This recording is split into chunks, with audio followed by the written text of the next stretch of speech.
تو اس میں بالکل بھی یہ چیز جو ہے وہ ہم اس چیز میں حد تک محسوس نہ کریں یا برا نہ منائیں، کیونکہ ہمارے بچپن میں بھی ہمارے ماں باپ نے بالکل اسی طریقے سے ہمارا خیال رکھا ہوا ہے، اور یہ وقت آتا ہے کہ ہم نے ان کا یہ ریٹرن کرنا ہوتا ہے،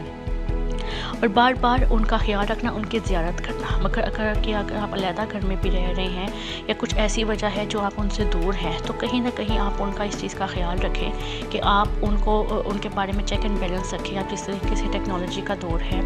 اور اب کوئی بھی چیز جو ہے وہ ناممکن نہیں ہے، mobile, audio calls, video calls ہر طرح سے اویلیبل ہے، تو آپ گاہے بگاہے ان کا خیال رکھیں۔ اچھا، اب یہ 7 حقوق ایسے ہیں جو ہمارے والدین کی وفات کے بعد بھی جو ہے وہ ہمارے فرض ہیں، اور ان کے حقوق ہے جو ہم نے پورے کرنے ہوتے ہیں۔ سب سے پہلے تو یہ حق ہے ان کا کہ ہم ان کے دعائیں مغفرت کریں، کیونکہ ایک انسان کے مرنے کے بعد جو اس کے اعمال کام آتے ہیں ان میں سے یہ بھی ہوتا ہے کہ وہ نیک اولاد چھوڑ کے جائے جو اس کے لیے دعا کرے۔ جیسے ہی ہم ان کے لیے دعا کرتے ہیں وہ دعا فوراً قبول ہوتی ہے۔ ان سے جو ہے وہ ان کے لیے اللہ تعالیٰ سے معافی، رحمت کی درخواست کرنا۔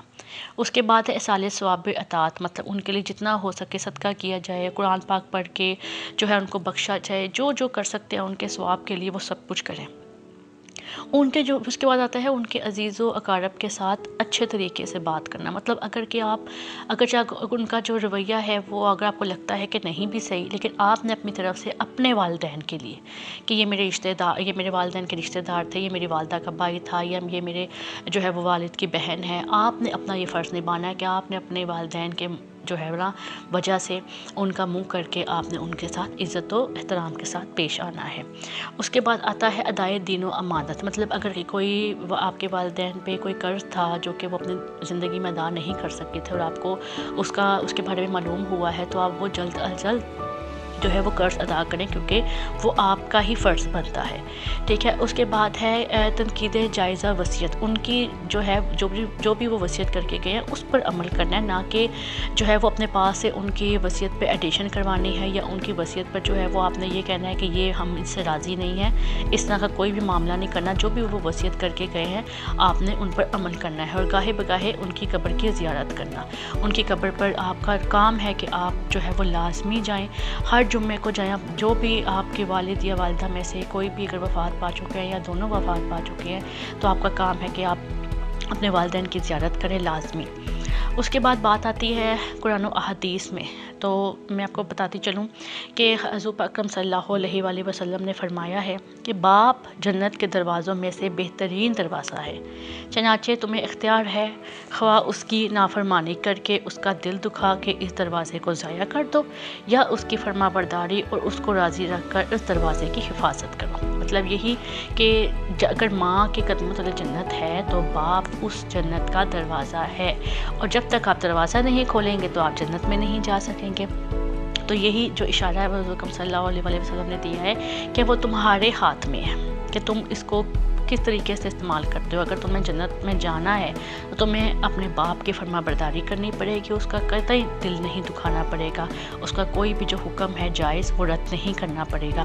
اور اگر تم چاہتے ہو کہ تم جو ہے وہ تمہیں جنت نہ ملے تو تم بھی ٹھیک ہے ان کی نافرمانی کرو اور جو ہے وہ فرما برداری کو ایک طرف رکھ دو۔ تو یہ انسان کے ہر معاملے جس طرح انسان کے اپنے ہاتھ میں ہوتا ہے، اللہ پاک نے تو واضح طور پہ ہر چیز کو جو ہے وہ ظاہر کر دیا کہ ہر معاملے میں کہ انسان کے لیے کیا بہتر ہے، چاہے وہ اس دنیا میں ہے چاہے وہ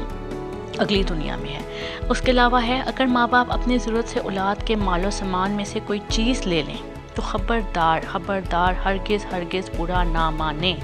نہ اظہار ناراضگی کریں، بلکہ یہ سمجھیں کہ میں اور میرا مال سب ماں باپ ہی کا ہے۔